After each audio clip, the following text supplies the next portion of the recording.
Do you have a goal to improve your physical health? My name is Kevin Hackett, CEO and founder of GrowFrom, and today we're going to be taking a look at biohacking. For those of you who don't know, biohacking is this sort of alternative world of health and nutrition that lives outside of the contemporary doctor's offices today. It's an entire world of people who, for lack of a better word, are hacking their biology to try and make their lives better. Now, this was a new field for me, and so a couple weeks ago, I got invited to the trade show. I went around and I took a look at all the vendors that they had there, asked them questions, recorded my encounters, and I'll put a link to the recording of those below. But today, I want to synthesize the information that I learned and check it against two of my friends, Travis Fry and Nicholas Natt, who are experts in the field of fitness and diet. To understand, is this real science? Are there things that we can learn and grow from biohacking? And hopefully we can go on this journey together to learn something new and improve our personal health. So join me as we dive into this meeting with Nicholas Natt and Travis Fry to learn more about biohacking. All right, so I'm super excited to have both of you guys on this because last week, as you know, or a couple weeks ago, they had the Biohacker Expo out here in Miami, and this was a new event for me, biohacking, the whole world of it. But I'm really interested in the things that make people grow, different avenues for people to find new ways to improve their lives, whether it's physically, mentally, spiritually, and really that's the mission of Grow From. And really what I want to get out of this conversation today is dig into your guys' expertise.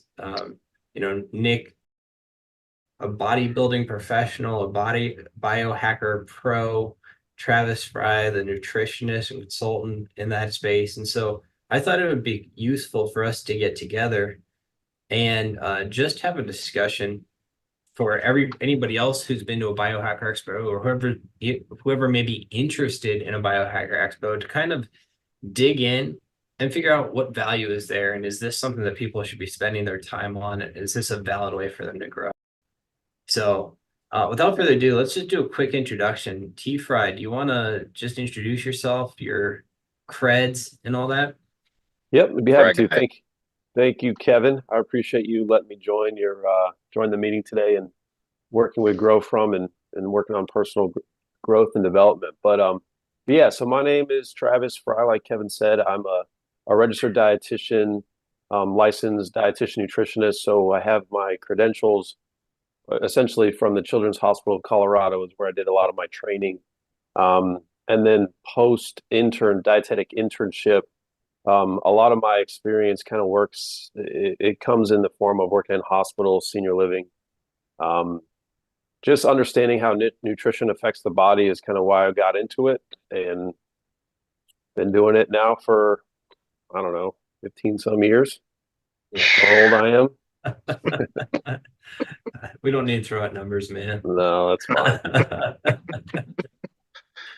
Yeah, that's awesome. And I know Travis, so much of what is focused on in terms of health is nutrition, right? I mean, there's that fitness aspect, there's the workout aspect and exercise, but nutrition seems to come back to be the core of so much of what ails us and what cures us at the end of the day.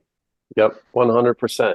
100%. So yeah, the kind of further details. So I also, it's kind of fun. The biohacking is something that was new to me, but I also do have a bachelor's in integrative medicine. So essentially, how do you integrate Eastern and Western medicine? When you hear about all the different modalities that biohacking offers, it kind of fits that functional medicine realm. So it was neat that to kind of hear your experience at the expo. I kind of wish I was there myself, but yeah, excited to dive in, hear about what you guys took from it. Just have a fun conversation around it.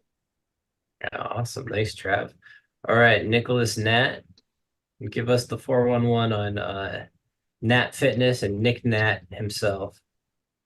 well, as Kevin said, my name is Nicholas Natt, but please refer to me as Nick. Only my girlfriend and my family call me Nick, and that's if Nicholas, if I'm in trouble. So, yeah, a little bit about me. approach has always been kind of unorthodox. I've always had a curiosity about human and human behavior, so that pushed me more into psychology. After my graduate credentials, I really got into wanting to be more hands-on with people, and that led me into fitness space. In my career in fitness, I've personally become pro bodybuilder, so worked all the way from amateur to pro level. Um, I am currently owner and visionary of Nat Fitness, which is a platform mostly online that focuses on first education and then systems of operation and integration for people on how to become more well. That ranges everything from nutrition to fitness and biohacking. And I built a gym, opened that from ground up. And so I have some business background, but more of my focus and my general philosophy is that people should be well. And wellness starts definitely with the body.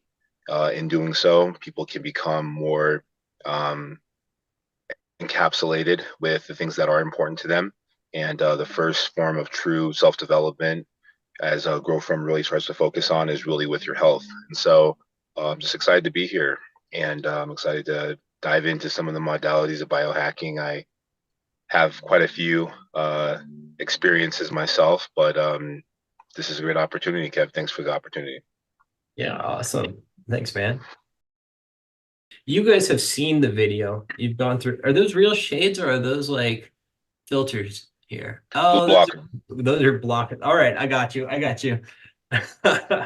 So what I want to know from you guys is like, what were some of the vendors that really stuck out to you, or what was something that you saw, you're like, man, that's really cool, or man, that's really, I'm not sure if that's right. Tell me what interested you in those. Well, I'll start. I know on my camera I'm top above Nick, and I just feel like that I should talk first anyway, because otherwise Nick will just keep going. All right, buddy. But so I'm just gonna say that the first thing that I took from it, from even just watching the clip of you there, the 10X was very intriguing to me. So that company I was not familiar with. Obviously, hearing him describe it, hearing how it's gaining momentum, it sounds like they might be one of the main sponsors of the conference, which usually when you hear like if a company's a main sponsor of a specific conference, it's okay. They're investing a lot of money into something. So they're trying to get that obviously at the end of the day, we're all trying to sell products, right? So that's kind of where I took it. But the reason why I liked it, one, it sounded like the gentleman describing 10X very intuitive of his products. He knew what he was talking about, which I did find intriguing, but then also just all of the different ways that they're kind of using that functional medicine, but then also using genetic testing to figure out where bodies might be lacking in certain nutrients, I thought was interesting. The same thing goes with when I was hearing about that and genetic testing. There was a conference that I went to years ago on nutrigenomics, basically how you use your genetic profile and how nutrition can play a role in how things develop just based on who you are as a person at that gene level. So it's neat that they're starting to get, I guess, deeper into that. And my hope with that is it starts to get bigger. I mean, it sounds like they're marketing it well. I know he referenced, I think, Dana White in the video. It sounds like they're really starting to get traction. But prior to this, I mean, I've never heard of them. But I'm just going to throw that out there as the first one that really caught my attention. It just seems like a well thought out platform to really dive into all different avenues of health. Mm. And so you bring up the genetic testing, and I know Nick, you've had a little experience with this too, having done some genetic testing on yourself as well. But for me and for anybody who doesn't really know, like, I mean, I go to the doctor and I get some blood work, right? And they take some blood out and they say, here's your high cholesterol, here's your low cholesterol, and we get some basic information. But what is the benefit of this genetic testing, and what kind of insights do you think people can get from it? Travis, start with you and then Nick to jump in. Yeah, I mean, I think if you really dive into the science behind it, everybody's genes are so different, right? There's three of us on this call. We all have different genetic makeup. So really, the messaging behind it is that because we're all so different, I guess, health problems can develop just based on what we're putting in our body with how our body metabolizes it, utilizes that. that and then spits it back out. But our genes can affect how we metabolize nutrients all differently. And so I think that's why it's the biggest thing, that it's a new, maybe not that new. I mean, it's up and coming science. It's not a lot of people know it's around, but it's also hard to find companies that are willing to take your whole genetic profile, analyze it, figuring out which genes are triggered by certain nutrients or vice versa. So I don't know. It's something that I think is going to get a lot of momentum in the next few years on how our specific genes can dictate what we should or should not be eating in order to just optimize our health. Interesting. Yeah, Nick, you've done the test, right? You've taken a genetic test on this stuff, and what was your experience with that, and what did it tell you? Well, really, I'd like to not, just kind of round over what Travis does, but, just talk about nutrigenomics. Essentially, you're talking about how food affects genealogy. And so when we talk about genes, it's kind of like the epigenome, which is what's known on the outside, like what we see, the hair color, the skin color, the eyes. And the genome is really known as what happens below the surface. And the reason I bring that up is because most people will see somebody that might be in shape, maybe somebody struggling, they're carrying some weight around the love handles, and other people have abs, and they're like, oh, well, that's genetics. Reality is that we get half the genes from our parents. And when you think about really the nature versus nurture concept, what the things that we do, what is our environment? Is our environment stressful? Is it volatile, or is our environment stable? Are we getting good nutrition? Meaning, is not just the nutrition that we're eating actually whole food or very minimally processed food, but is the food itself coming from actual pure sources where it's not combined with other things that actually alter the food or damage other parts of the body, like the gut, right? And so I say all that to say that you there's this saying that everybody is self-made, but only the happy or successful will claim it. And so if you're arriving at a certain place in your life and you're not, liking where that is, or you're wondering why your hair color is brown, I think what's fascinating with nutrigenomics and, looking at some of these case studies in twins in particular, you could really see vast differences, 4 inches, 3 inches difference in height. Some of the twins, look and are expedited in age, and you're like, well, these are the same genetic makeup, right? So they share the same genome, they come from the same parents, but maybe they had very prolific differences in how they were brought up, and then they were reunited years later. That's a perfect example that can explain just how impactful nutrition is. And my hope with that, and when I started doing some sequencing, which is what they call that test, was really to figure out if this is what you can see happen with the difference of an identical twin. Most people aren't walking around with 100% genetic makeup clone walking around, right? And so it's like, how can you help people curate a vision for what health does look like, and how will that affect their life? And hopefully they can make the decisions. And so for me, there's been a series of different tests. I haven't had my DNA completely sequenced, which now, used to cost hundreds of thousands of dollars and take a while. They can do very fast. I know that they could do that very fast, and you don't have to have very deep pockets in order to do that. I'd be sitting here and telling you exactly how much that is and what company, but I do know that there's a company, Viome. I'm not a sponsor, so I'm not endorsing the company, but I do know that people can go and reach out and get gut sequence, DNA sequence, and it's fairly affordable. It's something that you're fairly interested in. So in doing some of that stuff, what I have had is I've had gut tests, some gut, and then had the opportunity to figure out how fast I'm methylating. And so without going into too much detail, my biological age is actually 2 years below my chronological age. So I actually turn 36 next month. Wink, wink. But I'm actually aging This month, backwards. brother. This month. It's this month. I'm sorry. We're in It's March. March. That's right.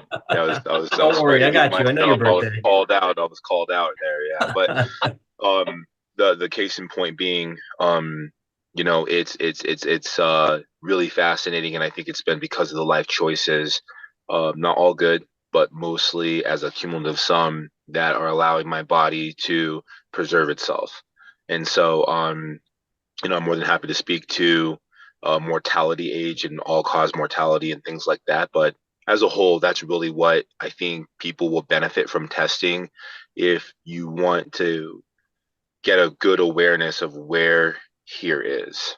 So, Um, so the now. you brought up this idea of like the twins and the 100% look around, the 100% lookalike around us, and Travis brought up the idea of, or the concept that everybody's genetic makeup is a little bit different and here, and it seems to me that the practical application of this, and whether I don't know if it's translating into real benefits, but the practical application is like the Jordan Peterson. I don't know if you guys are familiar with him, but Of course.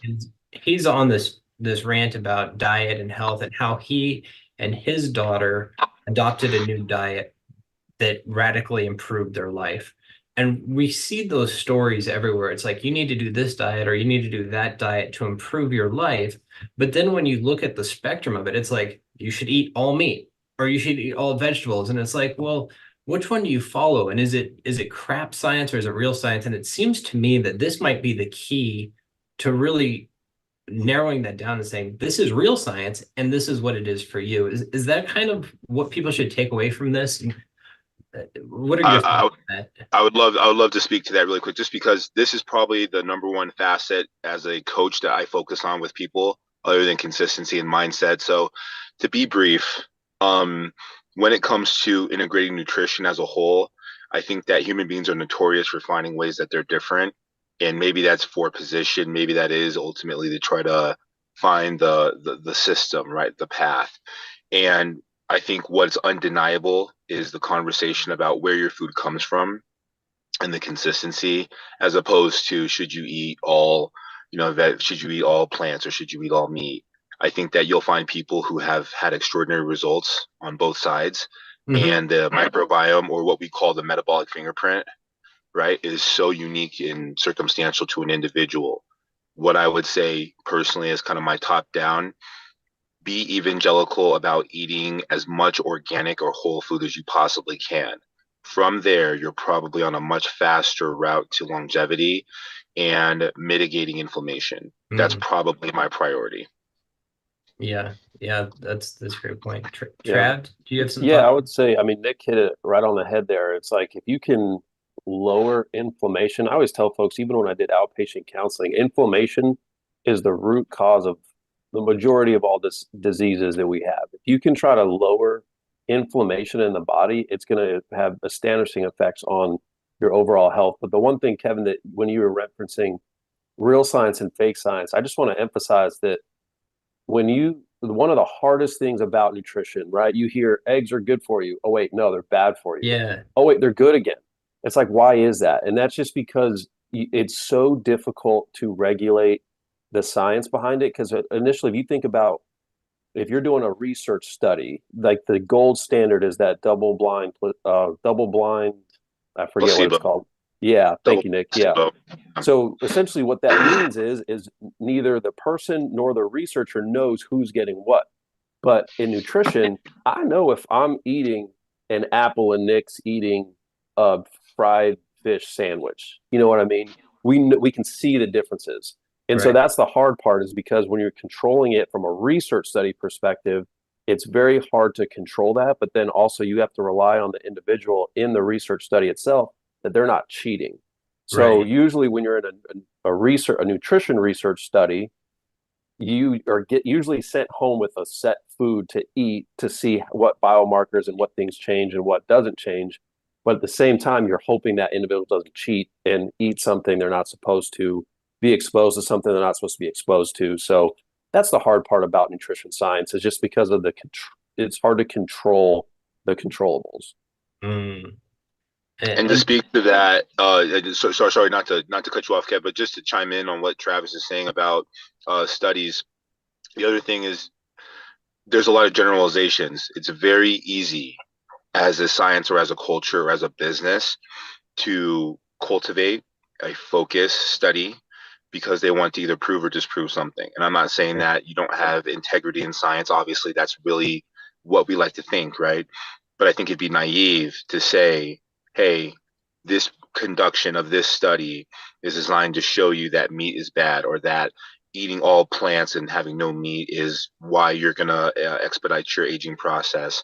And you have to really ask yourself the question, where does the study come from? Who has funded it? Where are the results going to be yielded? And I think that when you're getting a lot of university studies, it's a little bit neutral.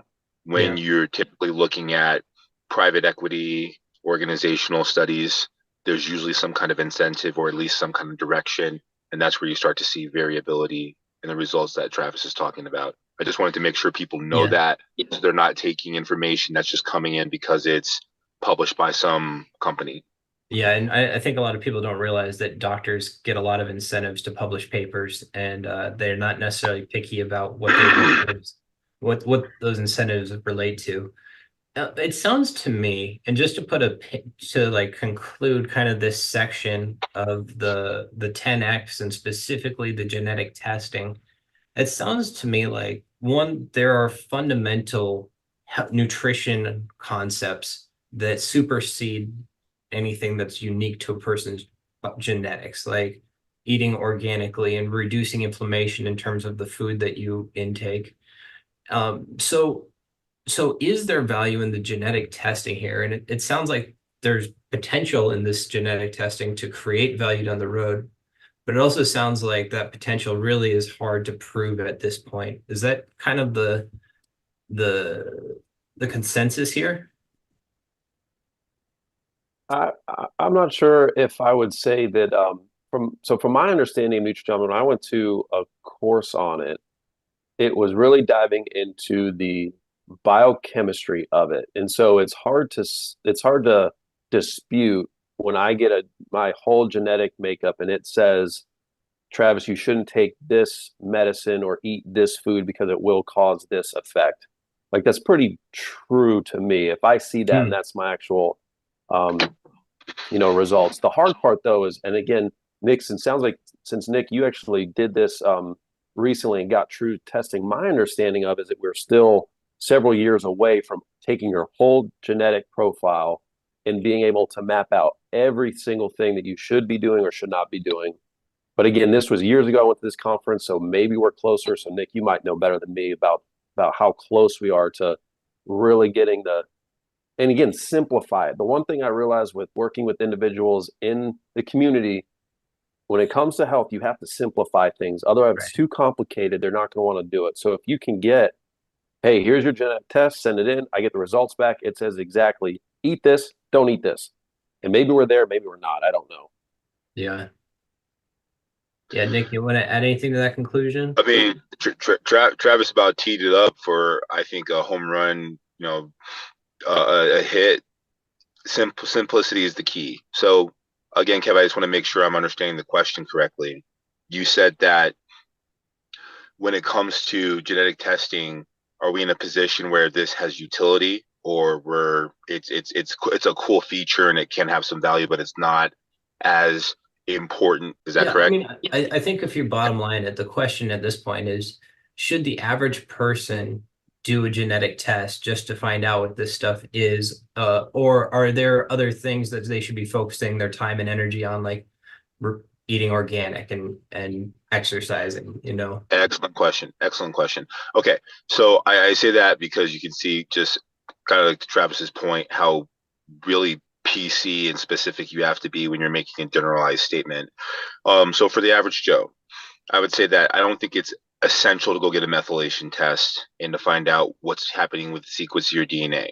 Why? It's not incredibly expensive compared to what it's used, how expensive it's been in the past, but it does cost money. And I think when you think about utility in terms of function, there are a lot of things that people can go to a general physician just about anywhere, with insurance or without insurance, that's going to tell you a lot of what needs to be focused on regarding a biomarker.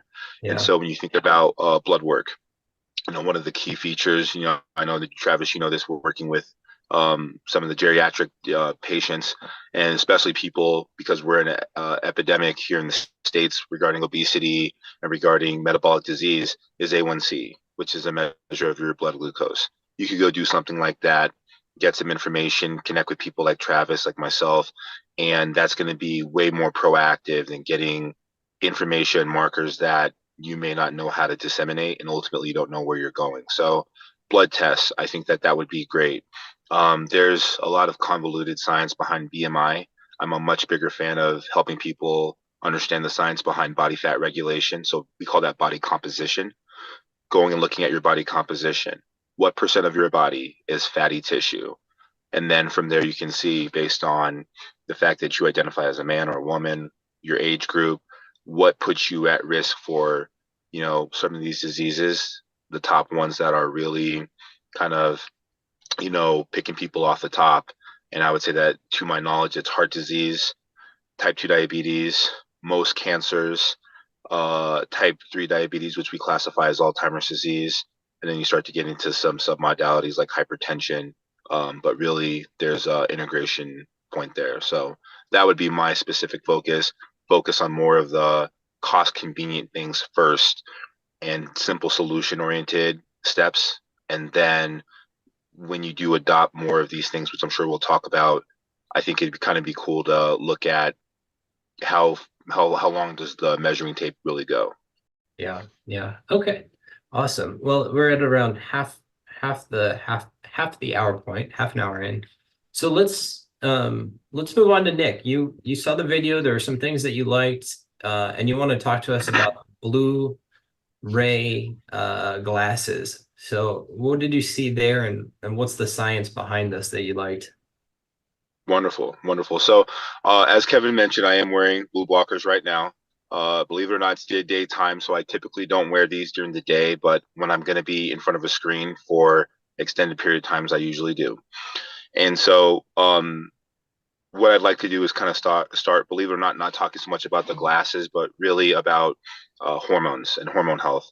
And so I think nutrition becomes so important because nutrition is one of the ways that we find out if a person is having optimal hormones or irregularity when it comes to their hormone health. And hormones control everything, the way that we feel about ourselves, the way that we feel throughout our day, if we're going to have great sleep, if we're going to have optimal digestion, everything. And so one of the benefits of getting out inside and really looking at the quality of someone's life, the way that they're sleeping, the hormone health, the way that they're digesting food, is their relationship with sunlight or nature. And I think that we think about the current lifestyle in the average day, modern day person, we spend a lot more time integrating in technology. It's great, but it also comes with some benefits. And if you're not aware of that, I think what ends up happening is that people start to see the issues of that. And so one of the core recommendations, man, woman, doesn't matter what you are, where you are in the world, this is for the sick, this is for the strong, everybody, is getting natural UVA, UVB light to your face as soon as possible. This starts the time clock, known in the head as the frontal lobe, and in there is pineal gland. We know that pineal gland is super important because it releases an important hormone for regulating recovery and doing some other important things. And that hormone is melatonin, or neurotransmitter, if that's what you want to be specific. And so being able to get light into your face, being able to get light into your body, not just helps with the regulation of vitamin D, but that kind of starts the time clock of when the body should be awake and should be optimizing movement, and when the body should be going to sleep. So to say all that, Now we're in front of our computers all day, every day, right? Now the reason I say blue blockers are because you need a hack. And for some people, especially when you're talking about this science, it's like, Nick, that's all good and well. But what happens when, your life is really about being in front of the computer, connecting with people, and you can't afford to not be in front of a computer, or you do have to pull long hours. And a good example of that is shift workers, people that work in the hospitals that make it possible for Kevin, you and your son and your pregnant wife, getting ready to give birth, to be able to do the things that they do. That's because some people stay up all night and they serve the community, firefighters, other people, so it's like, what would I say to people like that? Well, inventions like this, which is standard glasses, you can get these prescription, but they're essentially blue blockers, and they can filter in light radiation that comes in, or blue light in particular. Blue light is the light that's naturally occurring in the way that we view the sun. And if you can regulate the light that's coming in throughout your eyes, then you're in a position where you're not distorting as much. You're seeing kind of a halted stop per se, to the issue of being exposed to blue light late at night when you really don't want to have blue light at night, because we as human beings weren't evolved to maximize our recovery and our sleep with blue light exposure once the sun's gone down. So it's a So, great hack for people. so let me just kind of like make sure I'm understanding it. So, at a high level, the idea would like blue light, and I'm just going from my understanding that blue light is something that's good for us. It's something that we get naturally in the sun, but it's not good for us in the evening time. Because I always thought just being in front of my computer, receiving blue light was going to be bad for me during the day. Is that not the case? Yeah, so you bring up a great conversation, and I won't over dive into that, but yes, I mean, sitting in front of the computer, and sitting with all-cause mortality or sedentary behavior is actually number one. It's number one all-cause mortality in 2024 as it stands right now, and so the inability to move is not great, and the frequency that you're getting in blue light from a computer is very different than the blue light you're getting from a sun. And so being outside in that light exposure and the combination of the wavelengths is much healthier for you than an artificial source. So Hmm. you're not wrong. Having said that, I think the key point that you were making, blue light is something that is important. We need it as people, obviously for our survival and many other things. But when we're going to sleep, it's kind of the opposite. There's a time and a place when you elevate your heart rate and you're moving into what we call a sympathetic response. But when we're trying to relax or we're trying to sleep, not a time to have the heart rate up and to be in that place. And when you think about light exposure, it's very much the same. There's a time Yeah. when we need it high, there's a time when we need it low. Hey, Nick, I got a question for you. I know you started the conversation on saying extensive periods. What would you define an extensive period that folks would need or could benefit from those? Wonderful. I like to tell people, if you're going to be in front of a computer for longer than 30 minutes at a time, I think that you can benefit from these. Mind you, people throughout their day are adding up hours, hours and hours in front of a computer.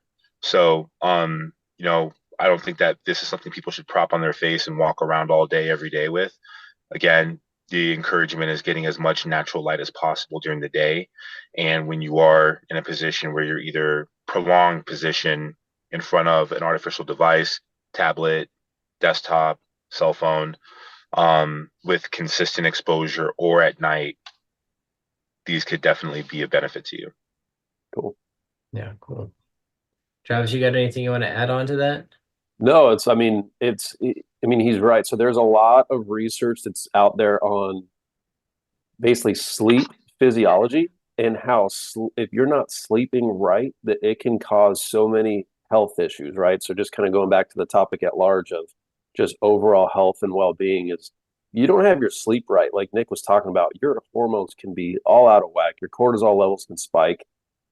It just can cause a lot of issues. So again, if you think from a quick hack like Nick was referencing of just putting on some stylish shades to help with that, bring and help with that melatonin level to get sure that it's right so that you're able to sleep properly and get the right, not only the right amount of sleep, but the quality of sleep is also just as vital. So no, I don't have much to say on that besides just, if that's something that I know I'm guilty of, I know if a lot of people out there are guilty Mhm. of, your way of winding down is sitting in front of the television for a few hours. I mean, hey, why not hack what you can and Yeah. put some stuff on there and help your eyesight. I want to Yeah. speak to something that Travis said, Kevin, if I can add this in, because I think in the end, as the visionary for Grow From, you want to find methods and strategies, right? You don't want to leave people hanging. At least that's what I take away from your vision, your mission statement, and Grow From. Is that right? Yeah, I mean, we're all about what helps people grow. So yeah. So I think blue light is exceptional and it's a feature.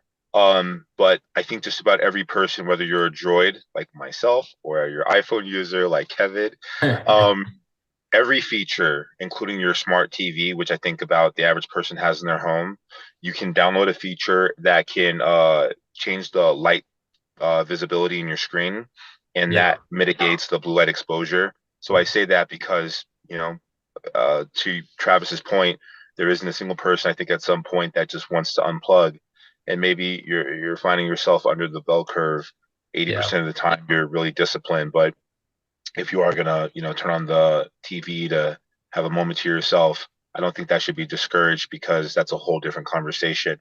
But Yeah. finding the middle ground could be an excellent solution. And if you're gonna watch a video on your phone, being able to turn on a light feature that could definitely help mitigate the blue light exposure. That's another tactic. And I think most people can download something for free. And so So that's a simple solution. what was that? Here's oh, To here's one how company, to Kev, configure your Gunner. computer. If you're interested in making a reference, this company has the whole spectrum there. And if people want to geek out and spend the money, they can. And if they want to start with something basic, they definitely can. Pull that back up. Pull that back up. Why does it say Marvel on there, Nick? Yeah, that was my You have question. the Black Panther I got ones? the Black Panther glasses, I man, of knew it. course. Nice. Absolutely. Yeah, I'll have to definitely put some links in here. So I guess to conclude this section, the blue light glasses can be a good hack for preventing your melatonin from being elevated at the nighttime to help you get better sleep. And it sounds like that's Opposite.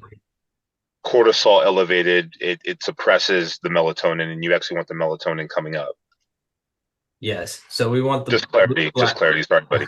Let me simplify it. So get the blue glasses, you'll get better sleep. There we go. Okay, cool. Yeah. You got to keep it simple here.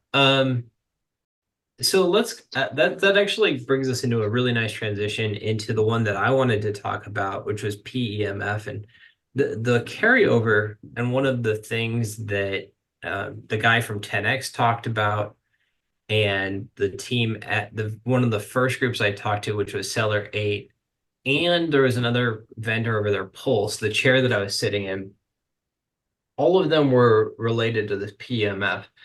And the the main gist of it that I heard was essentially PEMF is needed because we are not in touch with nature as much as we used to be. Just like you were saying with the glasses, like the solar light coming into us is so important. The natural light is so important for regulating our hormones. The PEMF is related to the Earth's magnetic field and our ability to interact with it. And this seemed so crazy to me. So I've spent a good amount of time kind of researching this afterwards, and I'll show you just real quick a couple of things that hit home for me in terms of this. Let me see if I can pull them up.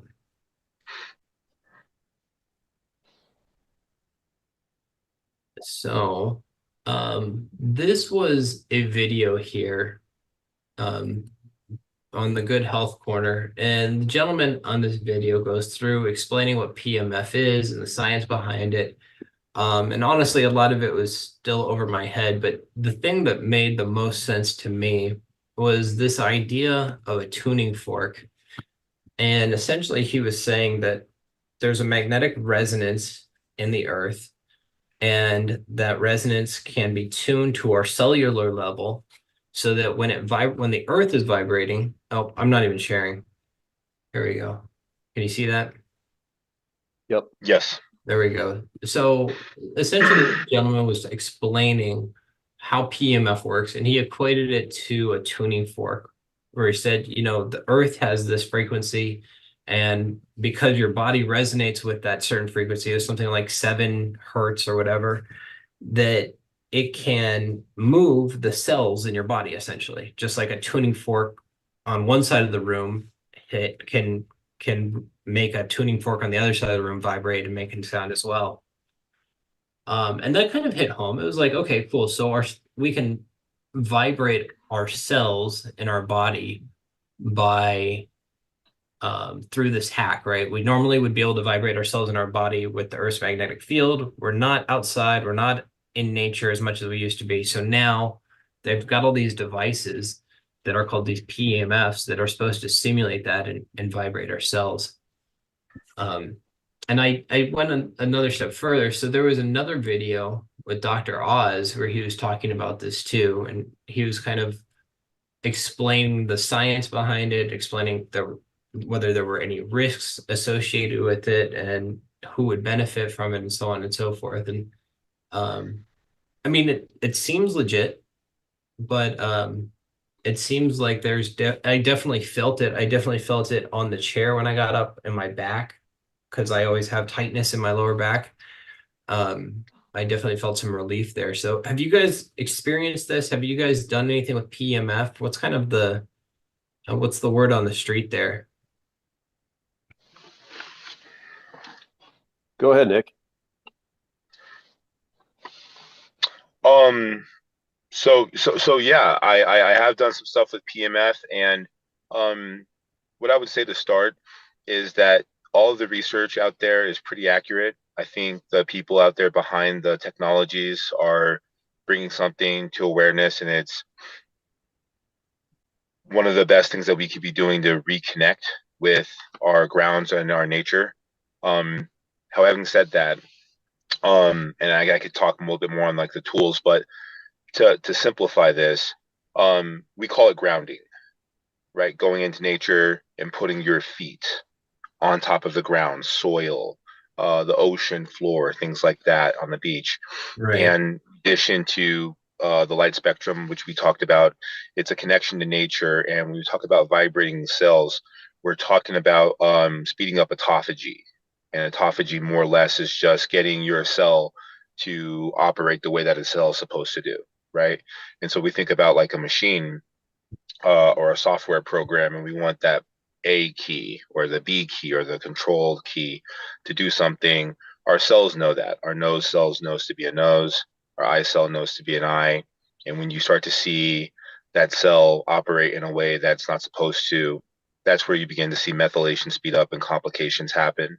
And so, an excellent way to prevent that is by getting grounded, getting outside, being in nature. Hence why, you parents were didn't know this, but they would tell us, get outside and go climb a tree. It was like, yeah, absolutely. Go do those things because there is value, there is utility to that. Now, in a modern standard world, if we can't do that, what's the next best thing? Well, you can get a PMF mat and a standing desk. And if you're able to mitigate artificial light, all while making sure that you're getting some sort of vibration pulse. It's not a replacement for movement, but it is a great hack. So I Mm. just love that these people are really forward thinking, and what they're trying to do is stop the bleeding and eventually push us in the right direction. And that's a lot of what I see this tool and this technology being. Yeah, yeah. And Travis, you and I had a little conversation before about like cell aspiration, like somehow the cells breathing or opening and being able to move freely. What's this about? Like, what does it mean for the cells to move through the body, and how does that help promote healing? And how does this tie into all that? Yeah, from my understanding of all of that, the one thing that, and I know it was referenced in this video too, it's all about trying to get oxygen into the cells to work properly because we know oxygen really helps with healing, right? And so that's Mhm. one thing too that when you think about like what Nick was referencing, grounding, and one big part when you are actually grounding, putting the foot onto the surface, a big part of that too is intentional breathing. So are you breathing the correct way? And so this was something that was actually when, again, learning about integrative medicine, the one thing that's like, okay, go outside and breathe, but what does that mean? Because usually the way that we breathe on a regular basis, we don't fully engage the lungs to its true potential. And so that's one thing to keep in mind is when you can get oxygen into your body, you're getting Yeah. full oxygen then into the cells to allow them to what you're referencing, Kevin, of getting them in line, working appropriately. So again, it's just the whole thought then if you're able to use this hack again to get things flowing right, grounding, if you're inside, outside, using whichever way you can, but obviously you want to be outside the best way possible. And then just learn how to breathe correctly is one way to just get those cells in the right way. But again, if you can't figure out a way to hack the system and figure it out. So Yeah, and I mean that's kind of the whole purpose of the biohackers, right? But it to me the PEMF it's like the chair alone was like $16,000, right? And I think the pouch that they were selling at Seller 8, I think that was somewhere like $300. And I remember the girl wearing it, and she was like, "Yeah, I wear this all day." And I thought, I would never do that. I would never like have something on my waist all day. And uh, the Dr. Oz video, one of the things he brought up was he said, "Are there risks to this? Who can benefit from this?" But what he didn't ask that I think is on everybody's mind is there a better way or a more natural way to do this where I don't have to, spend the money on this hack, right? And um, it seems like the general gist of things is motion, right? Like if you get out there and if you move, if you get air in your lungs, if you like have this breathing that you may mitigate 90% of the things that you're trying to you may resolve 90% of the things you're trying to resolve simply with that rather than a PEMF device. Does that resonate with you guys and your experience with clients in terms of, do they need these big medical devices or will the natural process usually work for them? Yeah, I'll speak briefly on that. I think one thing that's important to talk about to the individual, right, that is looking for guidance on how to solve whatever they're trying to solve, figuring out where they're currently at. So, I mean, there's the psychology behind it. What is it, Nick? The 5 stages of change, right? Pre-contemplation, contemplation, like meeting the individual where they are. So again, depending on where they're at in the stage where they want to make a change, it's like how much time do you really invest? Do you add on these crazy $13,000 chairs because we think that that might get them to, a certain point in their life when really they're not ready yet? So it's again that psychology behind it. So I don't know, it plays a big part, I think, on where the individual is. And that's why you have to make sure that when you're talking to somebody about whatever they're trying to grow and improve and develop, it's where are they currently at? How are they trying to get there? And then what small goals can we make that are achievable, measurable? You have to know the SMART goal method, but how do we get them to that next step? Hmm. And that's kind of where I usually talk to clients about. So very personalized approach. I mean, yeah, there might be a client who just benefits from the natural process, but there might be a client whose lifestyle or whose personality or for whatever reason, that's not an approach that they can take. So you got to find another approach that does suit them. Is kind of what you're saying. Exactly. Yeah. Yeah. And Nick, I know we've talked ad nauseum about this and kind of personalizing, what people need, but in your mind, is there a place for PEMF, let's say for you and for your clients, or for 90% of your clients, would you just be like, here's an alternative solution to that? That's a great question. Um, I love what Travis said because I think it's no different in fitness as it is nutrition, as it would be in biohacking. I think less is more. Somebody who's obviously curating a product wouldn't like me saying that. And I think that there's utility to these products. I can't say that there's not. Now, should you go out and spend $16,000? Not necessarily. I do think that you have to ask yourself what's the risk to ratio. And there are treatments out there, like some of the stem cell stuff, where it's pretty pricey, but you're talking about your index of your life is going to change 20-fold. So that's not a bad investment. But to bring it back into PEMF, my simple solution would tell people allocate time. You would not miss your kid's recital. You would not miss dinner with your spouse. You would not miss your TV show. So allocate your 30, 40 minutes to get outside and to breathe, whether it's rhythmic breathing, diaphragmatic breathing, box breathing, you know, and to spend time in nature disconnected. And there's whole rationale behind that. Now, I think to the point why I think Travis' advice is so fundamentally aligned, and he did a great job of articulating it, is because you have to meet people where they're at. I Yeah. can sit here and tell people cooking at home is going to make you healthier. You can go cook food you shouldn't cook, but it's going to be healthier for you than eating out. But I know that if I have 5 executives and they're in sales and they're spending 5 night outs a week, it's not going to happen. I'm setting that person up to play a game they're going to lose. So what is the best solution? So I really think it's understanding every dynamic that goes into where the person is, what is their level of discipline and investment. Somebody who will sit here and boldly say, I have to get a mat because there's no way I can get outside. If they start to feel a difference in their hormones and their endocrinology and just overall results of their life, and they can see some other benefits, they might be willing to hedge a bigger bet. But in the end, you want to steer people in the right direction, and people, whether they're conscientious or aware of it or not, they'll tell you kind of what Lao Tzu said: "Know thyself." Yeah. Will you do this? And if not, here's a great solution. So, a conclusion for this particular section is like, we need to be tailoring the solutions, and people need to do this themselves as well, right? Think critically about yourself and your situation and your challenges to figure out which solutions work for you. I think so many times we forget that these people are out to sell, and they're not out to necessarily qualify their sales, right? They're not going to qualify and say, look, you have the flexibility and the desire to go outside, so you don't need our product. They're not going to tell you that.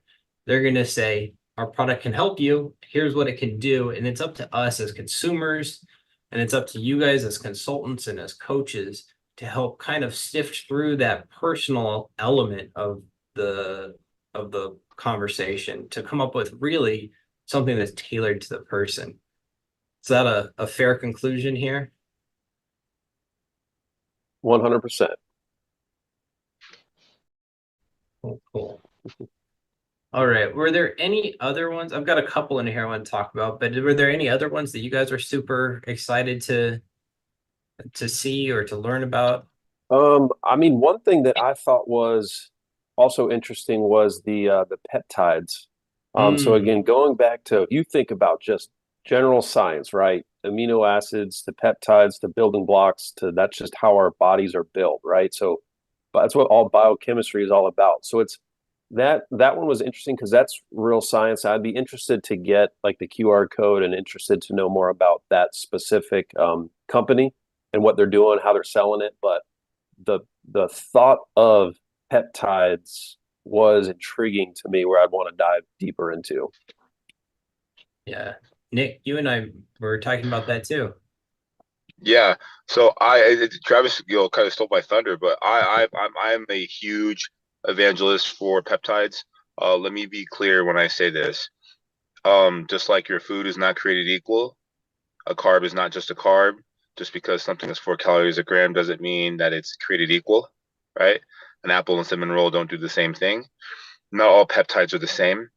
There's some functions out there that have great benefits, and if you're with the right company and the peptides have been sourced and they have been regulated in the correct way, I think that they can have exponential benefits. So I say that to say that, let me not be an evangelist that stings from the mountaintop and tells everybody to use peptides and someone Yeah. and have a bad experience.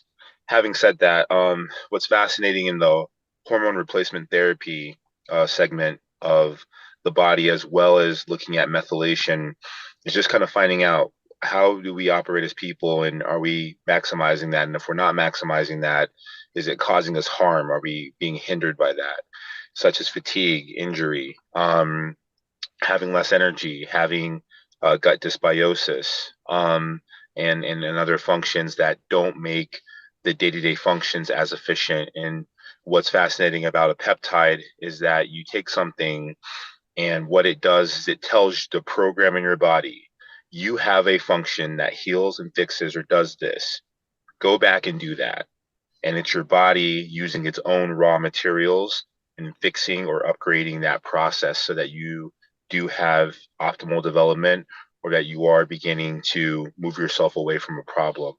And Yeah. so it So I might need you to break that down a little bit for me, because the whole idea of the peptides was quite frankly too technical for me when I was in that conversation with her. I was in there and I was like, here, explain the peptide. She was like, well, we got atoms, and then you got these and you got that. And I was like, okay. My mind went blank. So So, super high level it for us. What is a peptide? What problems does it solve?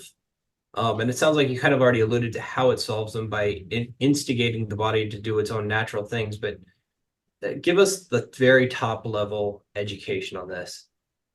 So I know that you're going to reference that part of the video. So if you do make the link, definitely allow yourself to push that. And nothing on that company. I don't know them personally. I would say that that woman's great in trading and sales, and she probably understands the peptides, but not so much the function. So I think what I gathered from what she was saying and what I know about peptides, all a peptide is called a short chain protein. When you think about A like short amino chain acid, protein. short chain protein. So when you think about like a protein drink, right? That's a Yeah. long chain protein. Peptide is a short chain. What is the difference? Well, long chain protein essentially helps the body produce and rebuild tissue, whether you're talking about connective tissue, bone tissue, but especially skeletal muscle tissue. A short chain protein has a similar feature, but it focuses on a very specific thing. So whereas long chain or complete chain can upgrade an entire system. This one has a very specific function. So why then, it's like, well, should I take a peptide or should I take this peptide? Well, the reality is that there's tons of peptides. There are tons of them. There's an AOD 9604. There's I think the one she talked about in there is called a BPC 157. That's a gold standard. I will say I definitely use that one as a bodybuilder, as an athlete. There's many reasons as to why. And if I talk just about that one as a whole, um, you don't want to just take something for the sake of taking it. You want to understand the benefit and why. So, one, for someone like me who works out 6 days a week, I'm a huge evangelist, and my body is my forte. It's my machine. It's also how I optimize my health span as well as my lifespan, my enjoyment. I want to take care of it, and I want to be able to operate and move well. So BPC 157, back to what Travis was saying earlier, helps modulate and regulate inflammation throughout the body, not just in joints, not just in motility, but especially in the gut. So when you think about things like irritable bowel syndrome, which is a very general diagnostic for having a gut issue, most of that's curated by inflammation. If Mm, you can take something that can help restore balance in the gut, push down the inflammation, you are already moving forward. And again, you can go take a medicine, but that might not be the best for helping bring good germs into your gut or keeping the good diversity in the gut. Something like this is natural occurring, and your body has the ability, without compromising the integrity of its proper function, to rebuild itself. The other thing is if you are strength training, or if you are somebody who struggles, you have osteoarthritis, osteoporosis. Again, people are sitting long days, long hours, and sometimes, if you have preemptive conditions that just make it hard to move, that's yeah, not fun. I could sit here as a fitness evangelist and we can clap our hands and hoorah for people to move, but if, someone's lower back or knee hurts, they're not going to get right. up and walk. They're not going to go outside, and we're kind of back to square one. Something like this can help reduce pain without taking an Advil supplement or an ibuprofen supplement, which is much healthier for your gut. You're going to be more likely to find something and stick with something. And again, if it's of your own volition, your own DNA, and you're talking about mitigating results top down, I think it's about as good as you can really hope for. So, for that reason, not just with that one peptide, but peptides as a whole, I think Right. they can play an extraordinary value on really helping people with serious dilemmas. And, some of these things are things that modern day medicine just don't have an answer for. And what better way to Over medicate. not you want to help people actually resolve a problem Right. and find a solution that's not ultimately causing a bigger hole. And so I will be PC in what I'm going to say, but if you take something and ultimately it causes destruction in another way of your body, you're kind of robbing Peter to pay Paul. This is at Sure, least sure. something that can help you move forward. You want to add anything onto that, Trav? No, I'm kind of with Nick. I don't want to speak too much about robbing Peter to pay Paul, but yeah, more natural, approach that you can do it. But I do have a question for you, Nick, so peptides, obviously you can take peptide supplements. Where do you get peptides in the natural form? Obviously, they're amino acids that are building those peptides, but is there a way to get it in a natural form versus taking a peptide supplement? That's a great question. So essentially, peptides are man-made. You have naturally occurring mini proteins, which have the same function, right? And so you'll have a long chain protein, and within that, you have these micro chains, and whatever formulates that causes, you know, if we eat, a certain nutrient, then it kind of has a compound effect in the body, and you see that happen when you're taking in either plants that have proteins or animal sources that have proteins in there. Tons of these functionings are happening throughout the body the entire time. And so the general rule for people that would say, well, how can I ensure that I'm getting some of these functions if I don't necessarily want to take a supplement? I think that kind of takes us back to square one, which is kind of the point that Kevin was alluding to. Can you, just focus on making sure you're getting adequate nutrition and that your nutrition is coming from great sources? I think in doing that, you're probably going to find yourself in the body's ability to be resilient and fixing itself back. Then, if you want to take a peptide, there's a function for that, such as taking an oral supplement if people don't like doing the injectable. And the injectable, for people who don't know, most of them are subcutaneous, meaning that they just go right in the subcutaneous layer of the fat. Very cool. We'll have to touch more Hey offline about guys, you this because there? yeah, Kev, you're back. Yeah, Nick, because I'm interested to learn more about it's something peptides are something that I do not know a lot about. When I say C's get degrees, that's what I got in biochemistry. Yeah. Well, Anyways, sorry guys, I dropped for a minute, but I guess the gist of it was peptides are worth looking into for stimulating, body's ability to reduce inflammation naturally, which nobody said it, but it's a comparison to like Advil, ibuprofen that are known to have, effects on the stomach lining. Um, is that kind of the alternative that people usually go with that we were dancing around? For that one peptide in particularly, yes. As a whole, what I would say is that I think peptides have an excellent way to help improve your function, whether you are high, low, or middle. It can improve your function. I would say that simply because each one does something very distinct and very different than the other.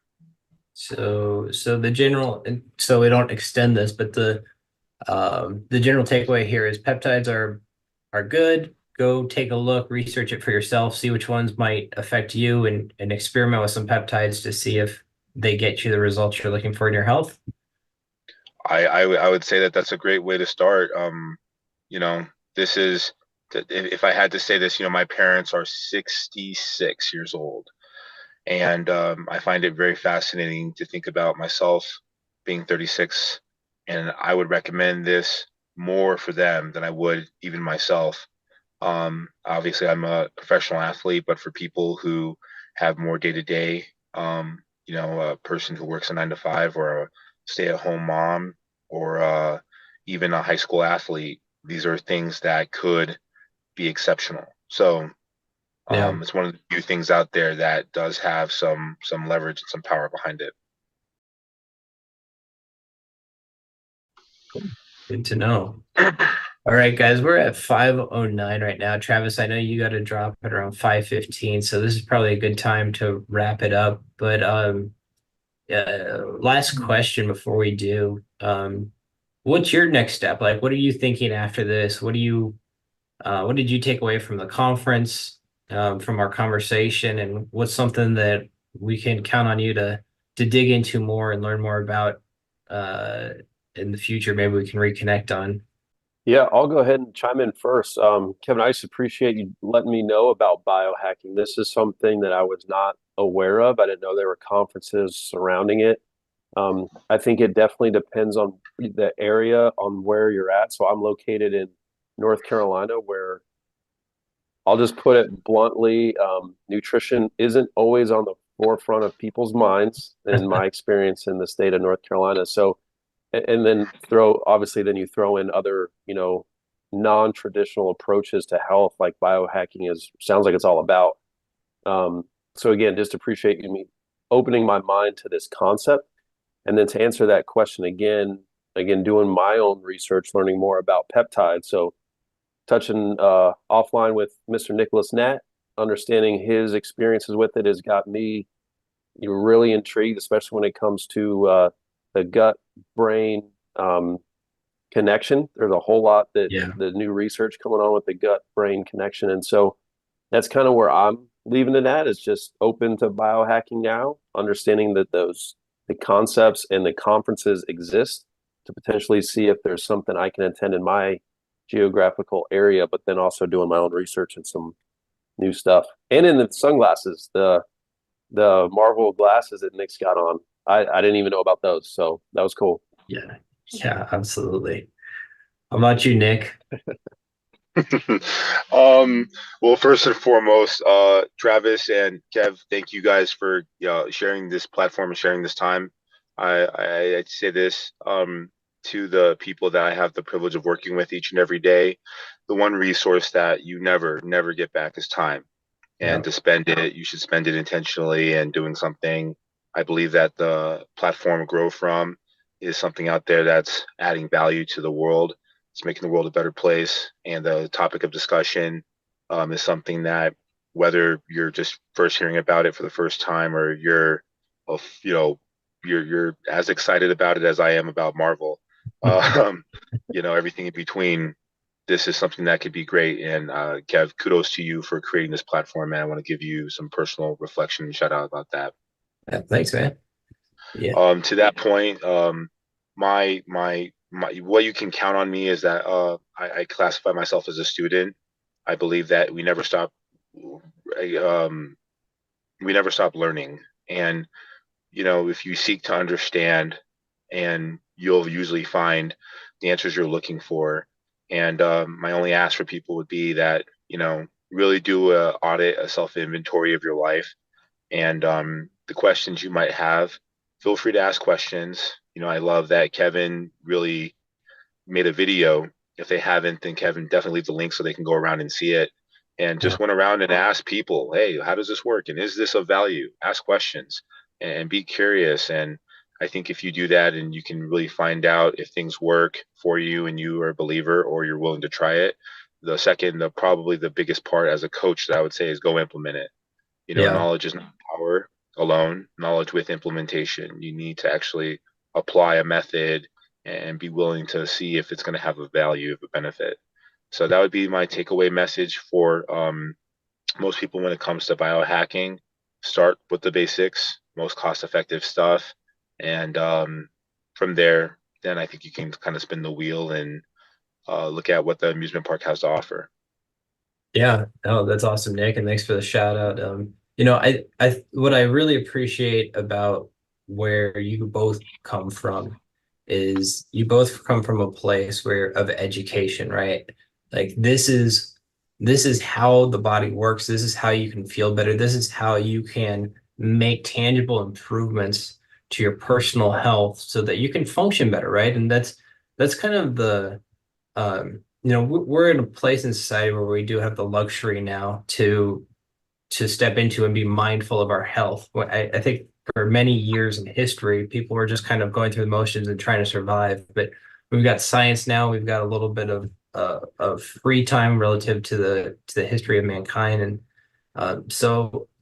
we're all on this journey of exploration. And I really appreciate both of you guys taking the time to bring your expertise to this. And I'm more curious about it, and I definitely want to do some experimenting myself. So um, thank you guys both for being on this, and we'll circle back. We'll do more of these, and we'll share more value as we learn. And I hope other people who watch this video share their value and share what they learn too, so we can kind of all be on this journey together. Love it. Thank you, Kevin. Sounds great. I appreciate it, man. Looking forward to the next one. All right, guys. Thanks a lot. Appreciate you being here. See you guys. Bye.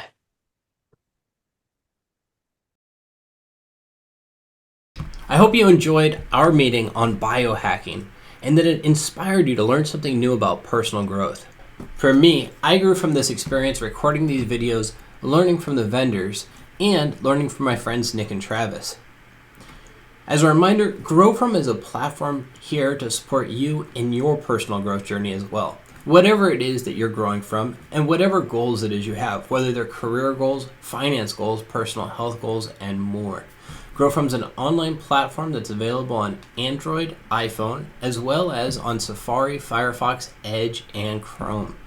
So you can get the extension and embed it into your day-to-day life. We have tools like setting your goals, short-term and long-term goals, creating milestones for them, and getting a list of goals that you've completed so you have a history of everything you've ever done. You also have tools for your daily activity, planning out your most important priorities for the day, keeping reminders of what's important, getting a quick glimpse of the milestones that are coming up, and journaling and tracking your habits as well. Here at Grow From, we're here to help you in your personal growth journey to become the best, whatever that means for you. Until next time, stay growing.